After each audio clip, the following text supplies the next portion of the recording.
So the centers always fascinate me. I love them. So it was the Dream versus the Admiral in the Western Conference Finals, which was amazing to watch because I'm pretty sure the Admiral was league MVP that year or thereabouts. Obviously, he'd That's already right. played in the Dream Team and was best defensive player in the league. And then watching Hakeem Olajuwon, who was incredibly underrated while he was playing. People didn't talk about him that much because there was that. I think that was the era of the center because you had like Ewing, Alonzo Mourning, Shaq was just starting, guys like this. And so they took a lot of attention away from people like Hakeem Olajuwon. I just thought he was the smoothest, classiest player that I'd ever seen up until that point. Yeah, so they actually announced the MVP. They used to do it like as the playoffs would go along. They'd announce all the awards, Mm-hmm. and they'd always do the MVP last.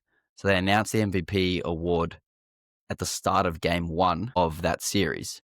And then Hakeem just took it so personal and just completely torched Wow. Robinson. Yeah, and it's like some of the highlights from that clip where he's doing like the dream shake double fake, like the fake pass into the pump fake into the up and under, like just his footwork and timing and the way he sort of used space was just incredible. And you said that Robinson was the best defensive player in the league. It was definitely not him. It was definitely Hakeem. Yeah. Hakeem was just Well, he was he was. fucking awesome. He's still to this day one of the most underrated players all time.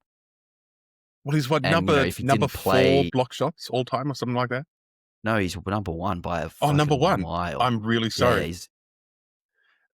I was looking at something the other day, and so he's number one. So, and he's then number one by a mile. I think Mutombo number two. Mutombo is number two. Yeah. And so the controversy is that they don't have a lot of stats for Wilt Chamberlain, about half of, And Russell, and Bill yeah. Russell, about half of Kareem's stats. More like 80% of Kareem's career, yeah. Yeah. They didn't have steals and blocks, yep. Wow. Imagine what those numbers. Yeah, I don't know, but yeah, I think Hakeem was, yeah, like I said, when he was playing, incredibly underrated. But now I love all these interviews now of the old guard, like Shaq or Ewing or whoever. And they say, who was your hardest opponent? Who did you never like playing? And every one of them says Hakeem Olajuwon. Yeah, I just well, go, I mean, Shaq has to say that because the Rockets swept Orlando in that finals in '94. yeah, he's like Shaq was just confused by it, just absolutely confused, mesmerized.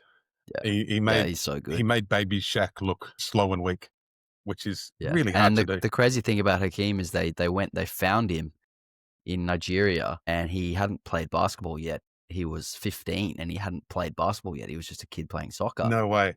And this scout went over there from University of Houston. This scout went over there and saw him. He was there to see someone else. And he said, how old's that guy over there? Is he, he's around 20, right? And he was 14.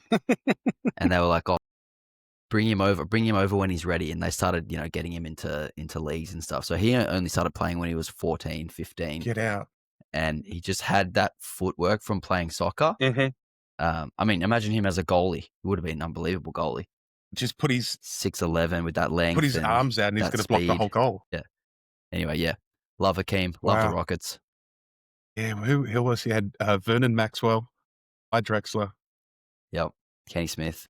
Kenny Smith. Yeah, that was some good games. Good games.